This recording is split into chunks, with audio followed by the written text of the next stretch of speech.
प्रिय भक्तों, अभी तक आपने देखा किस प्रकार भगवान ने ताड़का, सुबाहु और मारीच से यज्ञ की रक्षा की और वन में आगे जाते हुए ऋषि गौतम की स्त्री जो शाप के वश शिलारूप हो गई थी उसका भी तारण किया।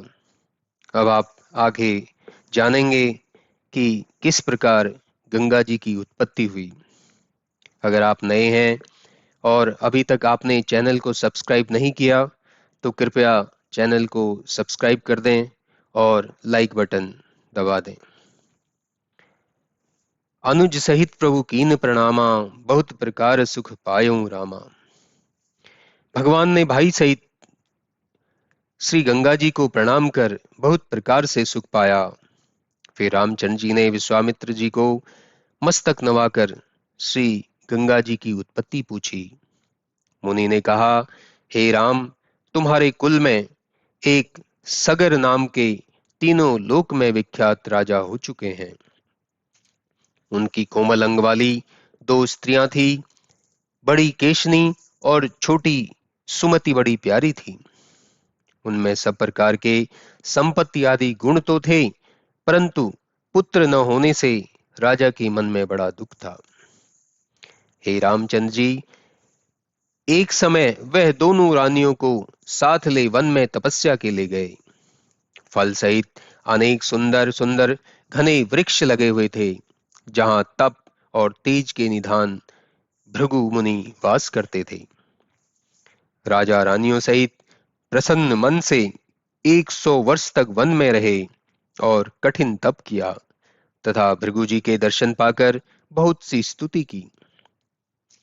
राजा ने प्रणाम कर अपना दुख कह सुनाया। तब मुनीश्वर ने आशीर्वाद देकर वरदान दिया। फिर मुनि ने राजा की रानियों से यों कहा कि जो जिसके मन में आवे वह वही वर लेवे।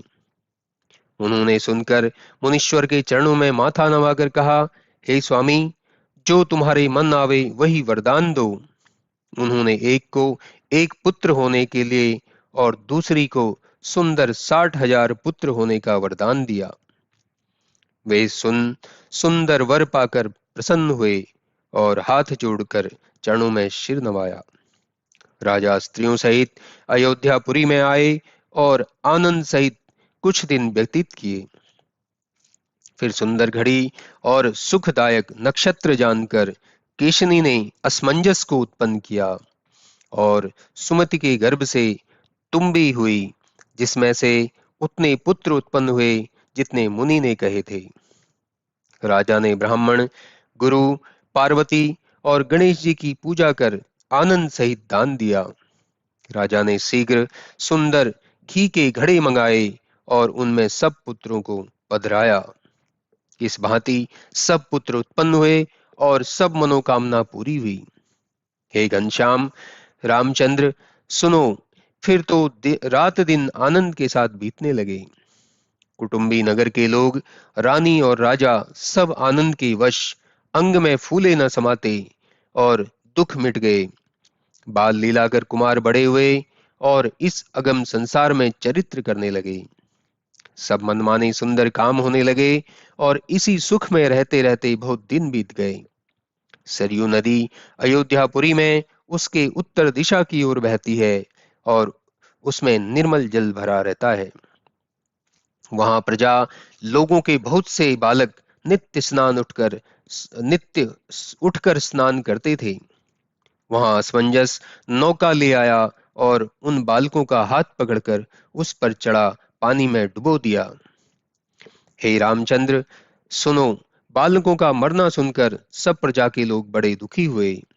वे सब वहां गए जहां राजा बैठा था और उनके चरणों को मस्तक नवाकर यह वचन बोले, हे राजा, सुनो, यह अच्छा है कि हम देश छोड़ देंगे, क्योंकि बिना छोड़े दुख दूर नहीं होगा। हे राजन, आप तो प्रजा का पालन करना चाहते हो, परंतु आपका पुत्र सबका काल हुआ है। तुम्हारे पुत्र ने बड़ा पाप किया जो बालकों का समूह मार डाला। तुमको वह पुत्र प्राण के समान है, परंतु वह प्रजा को बुरा लगता है। प्रजा की वाणी सुनकर राजा ने सबको धीरज दिया और पुत्र को देश से बाहर कर दिया। उसका पुत्र अंशुमान गुणों का सागर हुआ कि जिसका प्रभाव संसार में उजागर है। वह राजा के हृदय में कैसे बसा था, जैसे सर्प के पास मणि और जल में मछली रहती है। सब प्रजा लोग अपने अपने घर को गए और चिंता रहित हो मन में विश्राम पाया। फिर राजा ने मन में विचार किया कि हमारा चौथापन अर्थात बुढ़ापा आ गया। ब्राह्मण मंत्री गुरु और पुत्रों को बुलाया और वे हिमांचल और विंध्याचल के बीच में आए। उन्होंने एक सुंदर वेदी बनाई जो देखने में बन आवे वर्णन नहीं की जाती। तब यज्ञ का आरंभ कर घोड़ा छोड़ा। वह ऐसा शीघ्र चलने वाला था जैसे सर्प दिखते हैं। तब इंद्र ने उस कठिन यज्ञ का आरंभ सुनकर मन में विचार किया और आकर राजा के यज्ञ का घोड़ा चुरा लिया। यह भेद किसी को भी पता नहीं लगा। फिर उसे लाकर कपिल मुनि के पास रखा, जिसे कोई नहीं जानता था। जो चतुर योद्धा रखवाले थे, उन्होंने भी घोड़ा लेते हुए नहीं देखा। उन सब ने जब आकर राजा के पास कहा, हे राजन, हम कहने में डरते हैं, घोड़ा किसी ने हर लिया और इसको कोई नहीं जानता। अब क्या करना चाहिए, सो आज्ञा करें।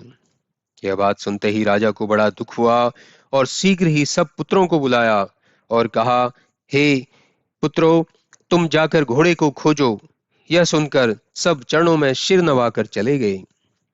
वे सब धनुष के धारण करने वाले, युद्ध में धैर्यशाली और बल में इंद्र के समान वीर दिखलाई देते थे। उनके चलने से पृथ्वी व्याकुल हुई और सब जीव बलि पशु के समान भयभीत होने लगे। फूलों के बगीचा, वन, बाग, नदी, कुएं, बावली, तालाब, नगर, ग्राम और बहुत से मुनीश्वरों के धाम, पर्वत और गुफाओं में सब जगह जाकर ढूंढा और सब जगह पता लगाया और फिर मिलकर राजा के पास आए और राजा के चरणों को माथा नवाकर बोले, हे स्वामी, घोड़ा कहीं नहीं मिला। फिर पुत्रों को दोबारा भेजा कि धरती खोदो। वे सब चले और पूर्व दिशा में आए। उनके हाथ मानो वज्र के समान थे और वे ऐसे बली थे कि 4 कोस तक पृथ्वी को नित्य खोदते थे। इस अतुल बल को देखकर देवता डर गए और तब सब सकुचाकर विचारने लगे कि अब क्या करेंगे। पृथ्वी को ढूंढते हुए सब पाताल में आए और वहां दिशा के हाथी को देखकर सबने सिर नवाया। उसने पूछा तो सब कथा सुनाई और फिर दक्षिण दिशा को आए। फिर इसी भांति दूसरा हाथी देखा जिसमें बहुत अच्छे निर्मल गुण थे। फिर उसको भी प्रणाम किया और खोदते हुए पश्चिम दिशा में चित्त को लगाकर चले। तीसरे हाथी को देखकर परिक्रमा की और फिर उत्तर दिशा को ढूंढने चले। उस दिशा में श्वेत हाथी को देखकर सुख पाया और पृथ्वी को खोदते हुए सब कपिल मुनि के पास चले आए। खुदी हुई पृथ्वी का किसी को अंत न मिला। वह मानो चारों दिशाओं में सुहावना समुद्र हो गया है। जब आकर श्रेष्ठ मुनीश्वर कपिल के पास घोड़े को बंधा हुआ देखा, तब क्रोध में भरकर वचन बोले। महादेव जी कहते हैं, पार्वती, सबका नाश हुआ चाहता है। वे मूर्ख बिना कुछ सोचे समझे कपिल मुनि से बोले, रे दुष्ट, हमने पृथ्वी के चारों कोने खोद डाले और तुझे बहुत ढूंढा। किसने कहा यह बड़ा चोर दिखाई देता है, इससे बराबर छलिया दूसरा कोई नहीं है। ऐसे वचन सुनते ही जब मुनीश्वर ने देखा, तब उसी क्षण सब भस्म हो गए। महादेव जी कहते हैं, पार्वती, जिसने समझकर वचन न बोला, उसको अमृत भी विष का कीड़ा हो डोलने लगता है। जो प्राणी जानबूझकर अग्नि को पकड़ेंगे, वे अभिमानी क्यों नहीं जलेंगे। विश्वामित्र कहने लगे, हे राम, सुनो, जो जानकर विष इकट्ठा करते हैं, वे क्यों नहीं मरेंगे। बिना विचारे क्रोध किया, इससे सब जलकर राख हो गए। उधर जब पुत्रगण नहीं आए, तब राजा ने अंशुमान को वहां बुलाया और उनको लाने के लिए उसे भेजा। राजा ने बड़े प्यार से बार बार आशीर्वाद दिया और कहा कि मेरे प्राणों के आधार पुत्र, जाओ और घोड़े को लेकर लौटना। कुमार अंशुमान चरणों को सिर नवाकर चला। जो विष्णु का भक्त और दोनों कुलों में उजाला करने वाला था। जहां कहीं मुनीश्वरों के स्थान देखता, वहां दंडवत प्रणाम कर पूछता। मुनियों से यह आशीर्वाद पाकर चला कि हे राजन, जाकर खोज करो, घोड़े को पाओगे। इस प्रकार मार्ग में ढूंढते हुए चले कि सुमति के भाई गरुड़ मिले। तब चरण छूते ही आशीष दी और जिस भांति सब पुत्र जले थे, सो कथा कही। वचन सुनते ही बड़ा शोच हुआ। तब गरुड़ जी ने ले जाकर जले हुए लोगों का स्थान दिखलाया। वहां अंशुमान ने स्नान कर क्रम क्रम से सबको तिलांजलि दी। फिर गरुड़ बोले, हे प्यारे, तुमको एक बात कहता हूं, सो सुनो। हे पुत्र, सुनो, वही उपाय करो जिससे पृथ्वी पर गंगा जी आवे। उसके दर्शन से सबके पाप दूर हो जाएंगे और उसमें स्नान करने से बहुत पुण्य होगा। इस भांति अत्यंत पवित्रता की खानी गंगा जी को पाकर 60,000 पुत्र तर जाएंगे। ऐसे वचन सुनकर मन में बहुत प्यारा लगा। फिर गरुड़ समेत कपिल मुनि के पास आए। तब राजा और गरुड़ जी ने मुनि के चरणों को प्रणाम किया और मुनि ने राजा को पहली कथा सुनाई। मुनीश्वर ने आशीर्वाद देकर राजा को घोड़ा दिया। तब राजा मन में प्रसन्न हो चला। हे रामचंद्र, गरुड़ जी राजा को नगर के पास पहुंचाकर अपने लोक को गए। अंशुमान ने घोड़ा लाकर राजा को सिर नवाकर 60,000 पुत्रों का मरना सुनाया। राजा ने पुत्र शोक से दुखित और घोड़ा के आनंद से वश होकर यज्ञ किया और बहुत दान दिया। तब राजा ने बहुत तरह से राज्य किया और प्रजा लोगों को बहुत आनंद दिया। राजा सगर अंशुमान को राज्य दे अपना मन भगवान के चरणों में लगाकर हृदय में बड़े प्रसन्न होते हुए वन में तप के लिए चले गए। अंशुमान के पुत्र राजा दिलीप हुए, सो अंशुमान इन्हें राज्य देकर तप करने के लिए उत्तर दिशा को गए। राजा ने बहुत ही कठिन तपस्या की। कुछ दिन बीते तो काल के वश हो मर गए। दिलीप की प्रभुता बढ़ाई किस भांति कहूं, जिसकी सब राजा आकर सेवा करते थे, जिनका मुख इंद्र देखता रहता था, उनकी बड़ाई कौन कवि कह सकता है। जिसके भगीरथ नाम के पुत्र हुए, जिनके हृदय में पिता के समान बहुत नीति हुई, उन्होंने भगीरथ को बुलाकर राज्य दिया और आप उठकर तप के लिए चले गए। मार्ग में चलते हुए मन में विचार करते जाते थे कि या तो गंगा जी आवें, नहीं तो प्राण छोड़ दूंगा। अंशुमान के समान अपना प्राण छोड़कर फिर नगर का नाम नहीं लूंगा। इस प्रकार विचार कर राजा ने आकर बहुत कठिन तप किया। राजा ने विचार करते करते वन में जा बड़ा कठिन तप किया। तप करते करते बहुत काल बीतने पर देह छोड़ दी, परंतु गंगा जी प्रकट नहीं हुई। राजा दिलीप ने गंगा जी के लिए अपना शरीर छोड़ दिया, इसलिए उन गंगा के जल को छोड़ जो कुएं का पानी पीते हैं वे मूर्ख हैं। यहाँ भगीरथ के मन में ऐसा विचार हुआ कि पिता को बहुत दिन हुए और आए नहीं। उन्होंने अपने काकुत्स नामक पुत्र को राज्य दे बहुत सी नीति सिखाई। फिर राजा पुत्र को सब कथा कह आशीर्वाद देकर वन को चले गए। नगर से निकलते ही अच्छे सगुन मिले और जहां बड़ा घना वन था, वहां राजा आए। उस वन को देखते ही भगीरथ के मन में बहुत अच्छा लगा। वहां गंगा जी के लिए तप में मन लगाया। एक पांव पर खड़े हो और दोनों बाहों को ऊपर को किए चित्त लगाकर सूर्य के सन्मुख देखते थे। इस भांति 1000 वर्ष बीत गए और दिन रात जाते हुए नहीं जाना। उनकी कठिन तपस्या को देखकर ब्रह्मा जी चले आए और राजा से यह सुंदर वचन बोले, हे राजा, जो चाहो वह वरदान लो। तब राजा ब्रह्मा को प्रणाम कर बोले, हे स्वामी, जो मांगना चाहता हूं सो आप जानते ही हो, मुझसे मांगने को क्यों पूछते हो। हे स्वामी, तो भी कहता हूं कि सुंदर संतान बढ़ाने वाला वर दो और दूसरी कृपा यह करो कि गंगा जी पृथ्वी तल पर आवें। है वस्तु ऐसा ही हो। यह कहकर फिर ब्रह्मा जी बोले कि गंगा जी को दूंगा, परंतु उन्हें कौन रख सकता है। हे राजन, वे छूटकर शीघ्र ही पाताल को चली जाएंगी, फिर पृथ्वी पर नहीं लौटेंगी। इसलिए तुम्हें एक उपाय बताता हूं कि महादेव जी मन में बड़ी दया करने वाले हैं। वे ही गंगा जी को रख सकते हैं। उन्हीं का जप करने से तुम्हारा कार्य सिद्ध होगा। ऐसा कहकर ब्रह्मा जी अंतर ध्यान हुए। फिर भगीरथ महादेव जी की तपस्या करने लगे। देवताओं के वर्ष से वर्ष भर अंगूठे के सहारे खड़े हो बारंबार श्री शिव जी का नाम उच्चारण करने लगे। तब दया सागर शंकर जी आकर प्रकट हुए तो राजा ने हाथ जोड़ सिर नवा विनती की। तब मैं गंगा जी को धारण करूंगा ऐसी आशा देकर फिर महादेव जी कैलाश पर्वत को लौट गए। वहां गंगा जी ने श्री शिव जी के वचन सुन मन में विचार किया कि मैं शिव सहित रसातल को चली जाऊंगी और जाने में देर नहीं लगाऊंगी।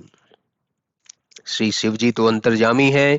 उन्होंने यह उपाय किया कि अपने सिर पर सुंदर अगम जटा जूट बनाए। यहाँ भगीरथ ने प्रार्थना की तो ब्रह्मा जी ने मीठी वाणी सुनकर गंगा जी को छोड़ दिया। गंगा जी के छूटते ही बड़ा भारी शब्द हुआ, जिसको सुनकर देवता, शेषनाग और चारों दिशाओं के हाथी हक्के बक्के हो गए। फिर गंगा जी महादेव जी की जटाओं में समा गई और वहां 1 वर्ष तक भूली रही। इस कौतुक को देखकर सब देवता प्रसन्न हुए और उन्होंने जय जय कहकर फूल बरसाए। फिर भगीरथ ने पुनः स्मरण किया। तब महादेव जी ने एक बूंद डाल दिया। उसमें से 3 जल की धाराएं हुई, एक आकाश को चली गई और एक पाताल को। जो आकाश को गई वह पाप नाशिनी हुई और देवताओं ने उसका नाम मंदाकिनी रखा। दूसरी दुख नाश करने के लिए पाताल को गई और प्रभावती नाम हुआ। तीसरी यह विशाल गंगा है जो देवता और साधुओं के लिए सुख कर हुई। फिर भगीरथ ने जाकर सिर नवाया तो गंगा जी यह सुंदर वचन बोली, हे राजन, वायु की सी चाल वाले घोड़ों का जल्दी चलने वाला सूर्य के रथ के समान रथ लाओ। हे राजन, उस पर चढ़कर तू मेरे आगे आगे चल, मैं तेरे पीछे पीछे चलूंगी। राजा ने ऐसे वचन सुन तुरंत सुंदर रथ मंगाया और भगवान का स्मरण करते हुए उस पर चढ़े। राजा को आगे कर गंगा जी चली। तब देवताओं ने प्रसन्न होकर फूलों की झड़ी लगा दी। चलने के तेज का कुछ वर्णन नहीं किया जा सकता। सुंदर वृक्ष, पर्वत और पत्थर टूटते जाते थे। जल में अनेक जाति के जीव कोलाहल कर रहे थे, जैसे कछुए, मगर और घड़ियाल आदि भांति भांति के जीव व्याकुल थे। उसमें देवता आकर स्नान करते और वहां तट पर मुनीश्वरों के समूह तथा सिद्ध लोग आश्रम बनाकर निवास करने लगे। जिस प्रकार वे मन लगाकर तर्पण करते हैं और हृदय में प्रसन्न हैं, उसका वर्णन नहीं किया जा सकता। सब देवता और मनुष्य कहते हैं कि गंगा जी के दर्शन से पाप दूर होते हैं और प्राणी भव सागर से तर जाते हैं। जो स्नान कर मन लगाकर तप करते हैं, उनकी महिमा बढ़ाई करने से पूरी नहीं हो सकती। राजा रथ पर जाते हुए कैसे शोभायमान थे, जैसे तेजवंत सूर्य दिखाई देते हों। सुंदर पर्वत और देशों को लांघते हुए आगे आगे राजा और पीछे पीछे गंगा जी चली आती थीं। जब हरिद्वार के पास आई तो तीर्थ स्थान देख के गंगा जी के मन में अच्छा लगा। उस तीर्थ के मन में भी बड़ा सुख हुआ। फिर पापनाशनी गंगा जी प्रयाग में पहुंची। वहां स्नान करने से दुख नाश होता है। फिर गंगा जी काशी में आई। वह महादेव जी की पुरी स्वभाव ही से सुखदाई है। उसकी सुंदरताई गाई नहीं जाती। और बहुत से तीर्थ जानो जहां गंगा जी गई, मैं उनका बखान क्या करूं। हे रामचंद्र, मार्ग के लोगों को स्नात करती हुई इस भांति गंगा जी चली। फिर समुद्र में मिली तो समुद्र भी मन में प्रसन्न हो भागीरथ को सराहने लगा कि तुम्हारे समान धन्य और कोई नहीं है। तुमने ऐसा किया जैसा कोई न करेगा। तप की महिमा का बल ऐसा क्यों न हो। श्री गंगा जी ने सगर के पुत्रों को तो उसी समय तार दिया, जिससे राजा आनंदित हुए तथा उनके कुल में और भी जो रहे वह भी तर गए। सब देवताओं के साथ ब्रह्मा तब सब देवताओं के साथ ब्रह्मा जी ने सन्मुख ऐसी बात कही, हे भागीरथ, तुम धन्य हो। तुमने संसार में बड़ी बड़ाई ली और तुम्हारे समान दूसरा राजा नहीं हुआ। अपनी प्रतिज्ञा सच्ची की और सब वेद ज्ञाताओं को सुख दिया। इसे अब कोई गंगा सागर कहेंगे और पाप रूपी उल्लू गंगा रूपी सूर्य को देखते ही डरेंगे। गंगा जी का नाम भागीरथी भी होगा और देवता, मुनीश्वर, नाग और सिद्ध ये यश पावेंगे। ऐसा कहकर ब्रह्मा जी अपने लोक को चले गए और यहाँ भगीरथ ने सुख पाया। तब सुख पाकर राजा ने मन लगाकर श्री गंगा जी की पूजा की और गंगा जी ने प्रसन्न होकर आशीर्वाद दिया और राजा सुख पाकर विदा हुए। इस प्रकार रामचंद्र जी ने प्रसन्न हो गंगा जी की कथा सुन ऋषि विश्वामित्र के चरणों में मस्तक नवाया। तुलसीदास जी कहते हैं कि मुनिराज ने रामचंद्र और लक्ष्मण को आशीर्वाद दिया।